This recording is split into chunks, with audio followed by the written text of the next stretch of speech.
Հարգելի հետևողներ, կզրուցենք Ստեփան Դավթյանի հետ, պարոն Դավթյանին մենք բարբերաբար տեսնում ենք հաջակցություն հոգևոր հայրերի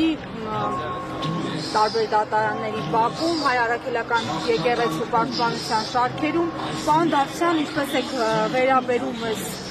նաև այս դատական գործին, ընդհանուր այս Հայաստանում առկա իրողությունների համատեքստում տեսնում ենք, որ սա միակ եւ եզակի դեպքը չէ, որտեղ գլխավոր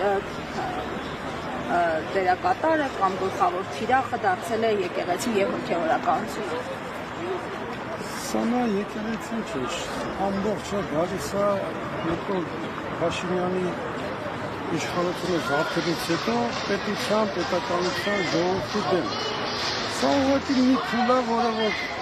ինքը սկսել է, բանակից սկսեց քանդել, սկսեց կառույցները պետական քանդել, հիմա հետը հասել է եկեղեցուն,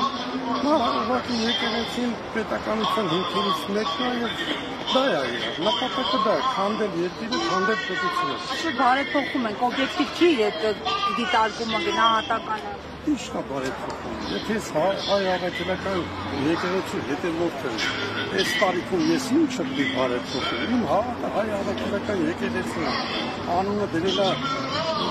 եկեղեցու դեմ չի, կաթոլիկոսի դեմ, բայց մենք հասկանում ենք, որ դա տեղ չի։ Ճիշտ է, ժողովրդի քիչ մասը հավատում է, իր հետևից գնում է, բայց դա այս առաջորից եմ ասել, սա ծրագիր է կատարում, ինքը երկրորդական մարդ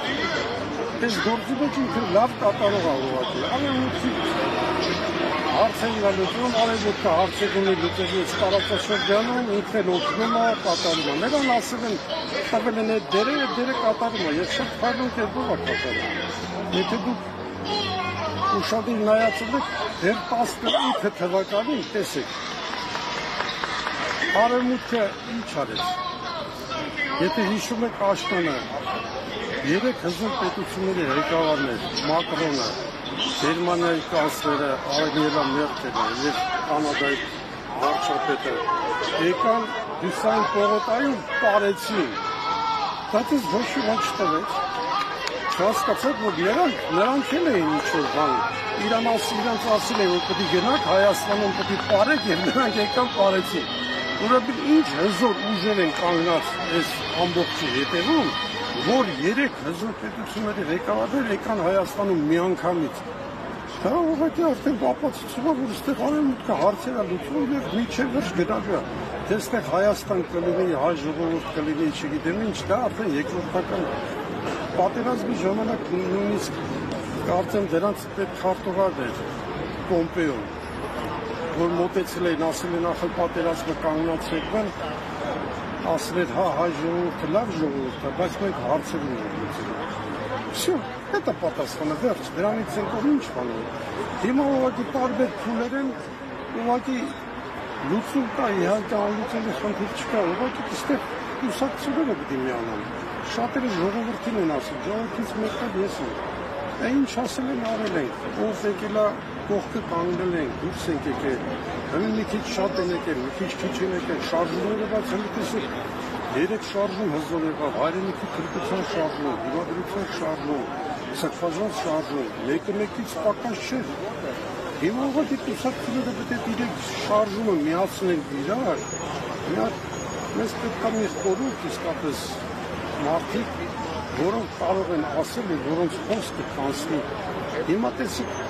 ախր շատ մեր թշնամին շատ հզոր ու շատ խելացի է, հենց տեսեք Սամվել Կարապետյանին մեջ տեխանեցին, կարծում եք պատահական, դա չէ, պատահական չէ։ Հիմա նոր կուսակցություն պետք է առաջացնեն, դեմընտրությունները, կուսակցությունները իրար հետ պետք է մրցեն։ Իսկ այդ մրցակցության ժամանակ թշնամին ինքը շահում է։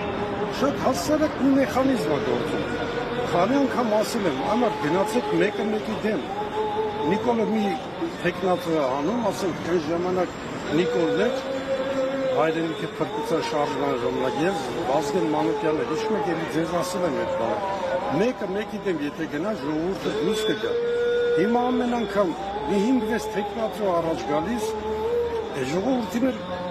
հետևից են նիկոլականները, մյուսը թշնամին բանանում, թե բոլորն մեկ են, ոչ մեկն մի բան չեն, իսկապես ժողովրդի ինչ-որ մասսա ընդունում է դա եւ մնում է տանը։ Շատերը հարց են տալիս, ինչի դուրս չի գալի ժողովուրդ։ Այդ դրա համար դուրս չի գալի։ Թշնամին մի տեխնաց ունի, մենք ունենք 5-6 տեխնացու,